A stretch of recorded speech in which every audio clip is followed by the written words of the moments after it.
Hello viewers, welcome to Telugu Dose and don't forget to subscribe my channel.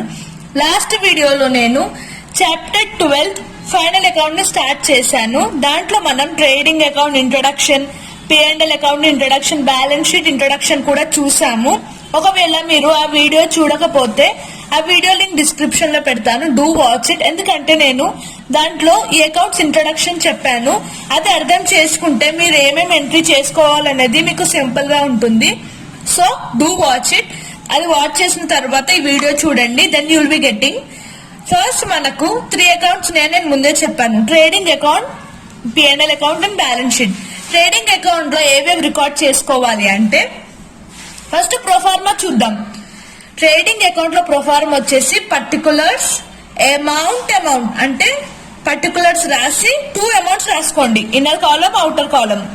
తర్వాత ఇంకొక దగ్గర particulars, amount ఈ విధంగా ఉండాలి. ఎన్ని బాక్సెస్ ఉండాలి? 6 ఉండాలి. Particulars, amount, particulars, amount. P&L కూడా సేమ్ ఇదే ప్రొఫార్మా. దీనిలో ఇక డెబిట్ సైడ్, ఇది క్రెడిట్ సైడ్. ఈ విధంగా రాసుకోండి. రాసుకున్నాక మీరు ట్రేడింగ్ అకౌంట్ లో గుర్తు పెట్టుకోవాల్సింది ఏంటంటే first 2 opening stock. Debit side లో ఎప్పుడు ట్రేడింగ్ అకౌంట్ లో 2 ఓపెనింగ్ స్టాక్ అంటే 2 ఓపెనింగ్ స్టాక్ ఇక్కడ బై క్లోజింగ్ స్టాక్ అనేది వస్తుంది. మీరు ఇవన్నీ ఎలా ఎంట్రీ చేయాలి, ఎక్కడ ఎంట్రీ చేయాలో నేర్చుకోవాలి అంతే. ఇవన్నీ మీ క్వశ్చన్ లో ఇస్తారు. Opening stock amount, closing stock amount, అన్ని అమౌంట్స్ మీ క్వశ్చన్ లో వస్తాయి. జస్ట్ మీరు ఈ 3 అకౌంట్స్ లో ఎక్కడెక్కడ ఏమేమి ఎంట్రీ చేసుకోవాలో నేర్చుకోవాలి. అంటే ఇప్పుడు నేను ఇక్కడ ఓపెనింగ్ స్టాక్ ట్రేడింగ్ అకౌంట్ లో ఎంట్రీ చేసుకోమని మీకు చెప్తున్నాను. అంటే ఇప్పుడు P&L అకౌంట్ లో ఇంకొకటి ఎంట్రీ చేసుకోవాలి, బ్యాలెన్స్ షీట్ లో ఇంకొక అమౌంట్. ఆ విధంగా గుర్తు పెట్టుకోవాలి అంతే. ఇప్పుడు ట్రేడింగ్ అకౌంట్ గురించి మనం ఒక పాయింట్ అయితే గుర్తుంది, ఓపెనింగ్ స్టాక్, క్లోజింగ్ స్టాక్ అనేది ఎంట్రీ చేసుకోవాలి. ఒకవేళ మీకు క్వశ్చన్ లో ఫస్ట్ అంటే ఈ క్వశ్చన్ లో ఫస్ట్ అమౌంట్ వచ్చేసి ఫస్ట్ ఓపెనింగ్ అంటే మన కంపెనీ స్టార్ట్ చేసినప్పుడు ఇంత అమౌంట్ అని క్వశ్చన్ వచ్చింది అనుకోండి, స్టార్ట్ ఓపెన్ డెట్ అనే క్వశ్చన్ వస్తే అదే ఓపెనింగ్ స్టాక్. ఒకవేళ కంపెనీ క్లోజ్ అయ్యేటప్పుడు అమౌంట్ వస్తే అది క్లోజింగ్ స్టాక్ అంతే. నెక్స్ట్ ట్రేడింగ్ లో పర్చేసింగ్ ఇటు సైడ్, దెన్ మైనస్ ఎప్పుడు పర్చేసింగ్ రిటర్న్ చేయాలి. పర్చేజెస్ మైనస్ పర్చేసింగ్ రిటర్న్, ఇవి 2 క్వశ్చన్లు ఉంటాయి. పర్చేజెస్ ఒకవేళ పర్చేసెస్ వచ్చింది అక్కడ దాని అమౌంట్ ఇక్కడ రాసుకోవాలి, క్వశ్చన్ లో నుంచి చూసుకొని మళ్ళీ దానికి సబ్స్ట్రాక్ట్ చేయాలి బ్యాలెన్స్. ఆ 2 అమౌంట్ వచ్చిందే మనం అవుటర్ కాలం లో ఎంట్రీ చేసుకోవాలి. ఇక్కడ పర్చేజెస్ వస్తే ఇక్కడ సేల్స్ వస్తుంది, బై సేల్స్. ఇక్కడ వచ్చినాయని 2 రాయాలి, ఇక్కడ వచ్చినాయని బై రాయాలి. బై సేల్స్ ని మైనస్ చేస్తే సేల్స్ రిటర్న్ వస్తుంది. ఇవన్నీ క్వశ్చన్ లోనే ఉంటాయి, కానీ మీరు ట్రేడింగ్ అకౌంట్ లో ఇవన్నీ రికార్డ్ చేయాలి, అది గుర్తుపెట్టుకోవాలి. ట్రేడింగ్ అకౌంట్ వచ్చింది అనుకోండి, ఫస్ట్ దాన్ని డ్రా చేసి క్వశ్చన్ లో ఉన్న అన్ని ఇవన్నీ రికార్డ్ చేసుకోవాలి.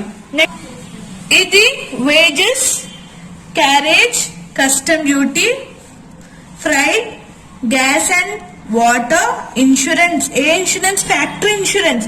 ఒకవేళ ఉట్టి ఇన్సూరెన్స్ వస్తే మనకి ఫ్యాక్టరీలో కన్సిడర్ కాదు.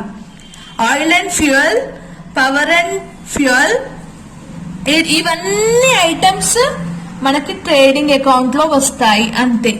మీకు సింపుల్ గా గుర్తు పెట్టుకోవాలి ఇన్ని ఐటమ్స్. అంటే ఫ్యాక్టరీకి సంబంధించినవి అంటే మనకి మ్యానుఫ్యాక్చర్ చేసేటప్పుడు ఏమేమి యాక్టివిటీస్ అంటే ఇప్పుడు మనకి ఫ్యాక్టరీలో ఏదైనా ప్రోడక్ట్ చేస్తుంటే మనకు కావాల్సింది ఏంటి? గ్యాస్, దానికి సంబంధించిన వాటర్, మళ్ళీ ఆయిల్ కావాలి. ట్రేడింగ్ చేసేటప్పుడు మనకి ఇవన్నీ కావాలి, దాన్నే మనం ఇలా రికార్డ్ చేసుకుంటాం అంతే. లాస్ట్ కి దీంట్లో గ్రాస్ ప్రాఫిట్ అన్నా వస్తుంది, లాస్ అన్నా వస్తుంది. దీన్ని ఈ గ్రాస్ ప్రాఫిట్ ని మనం P&L అకౌంట్ ఇంకొక అకౌంట్ లో మనం ట్రాన్స్ఫర్ చేయాలి. This is all about trading account. ఇది 1 అకౌంట్ ఆఫ్ ఫైనల్ అకౌంట్. ఇది చేస్తేనే మీకు 20 మార్క్స్ అనేవి వస్తాయి. నెక్స్ట్ అకౌంట్ వచ్చేసి P&L. ఇప్పుడు అది చూద్దాం.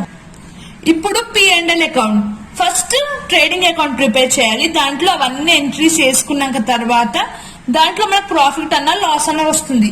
దాన్ని మనం P&L అకౌంట్ లో ట్రాన్స్ఫర్ చేసుకోవాలి బై గ్రాస్ ప్రాఫిట్. ఒకవేళ ప్రాఫిట్ వస్తే ఈ సైడ్ రాసుకోవాలి. ఒకవేళ ట్రేడింగ్ అకౌంట్ లో లాస్ వచ్చింది అనుకోండి, ఏ సైడ్ రాస్తారు? ఈ సైడ్ రాసుకోవాలి. అలా గుర్తుపెట్టుకోవాలి. ప్రాఫిట్ వస్తే ఈ సైడ్, లాస్ వస్తే ట్రేడింగ్ అకౌంట్ లో ఈ సైడ్. ఇప్పుడు మీకు ట్రేడింగ్ అకౌంట్ అర్థమైపోయింది.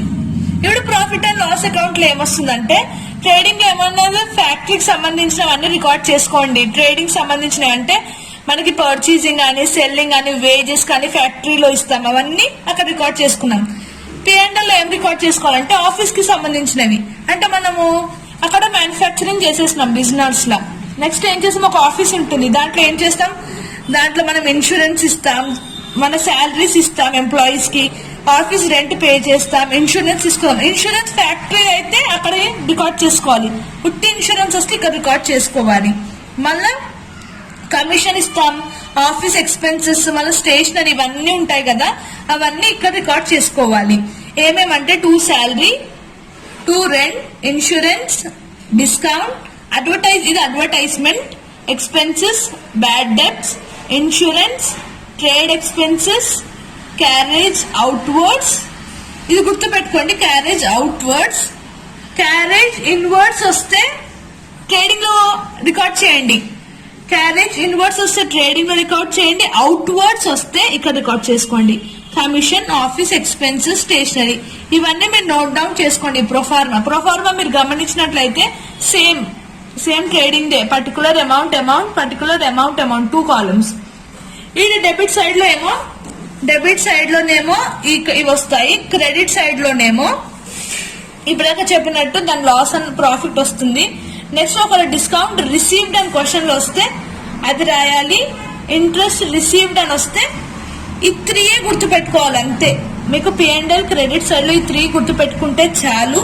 ఇప్పుడు దీంట్లో ప్రాఫిట్ వస్తే ప్రాఫిట్ అంటే టోటల్ అంతా చేయాలి P&L అకౌంట్. ఇప్పుడు దాకా మీరు ట్రేడింగ్ చేసినట్టు. ఇప్పుడు దీంట్లో వచ్చే లాస్ ఉంటుంది కదా, దీన్ని మనం బ్యాలెన్స్ షీట్ లో వేసుకోవాలి. ఎలా వేసుకోవాలి ఇప్పుడు చూద్దాం.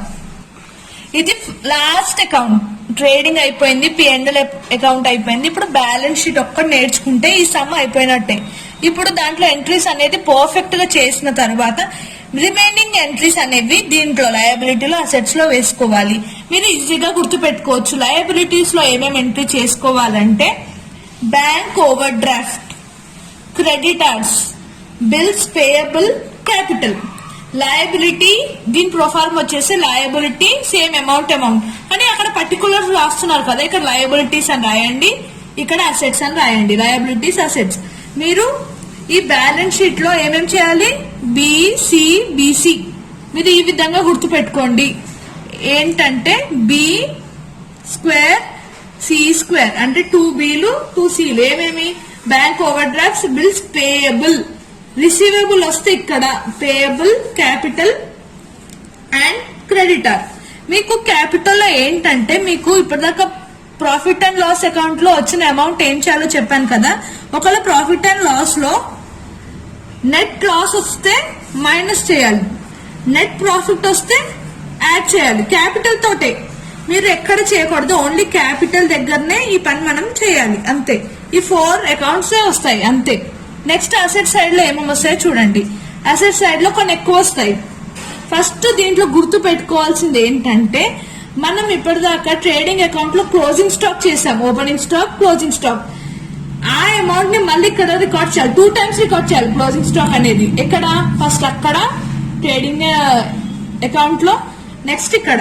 ఇది గుర్తు పెట్టుకోవాలి. మళ్ళీ క్యాపిటల్ లో ప్రాఫిట్ కి సంబంధించింది ప్లస్ అన్న సబ్స్ట్రాక్ట్ అన్న చేయాలి అంతే.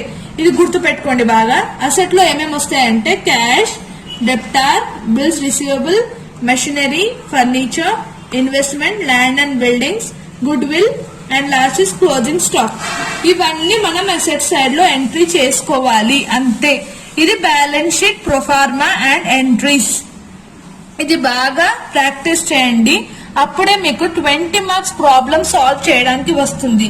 Hope you understood this. And next వీడియోలో మనం ప్రాబ్లమ్ స్టార్ట్ చేయబోతున్నాము. Chapter 13 final account 20 marks problems. I'll be explaining that first. దానికన్నా ముందు మీరు ఇది ప్రాక్టీస్ చేస్తే అవి అర్థం అవుతాయి. So stay tune, practice well. Thank you for watching and don't forget to subscribe my channel.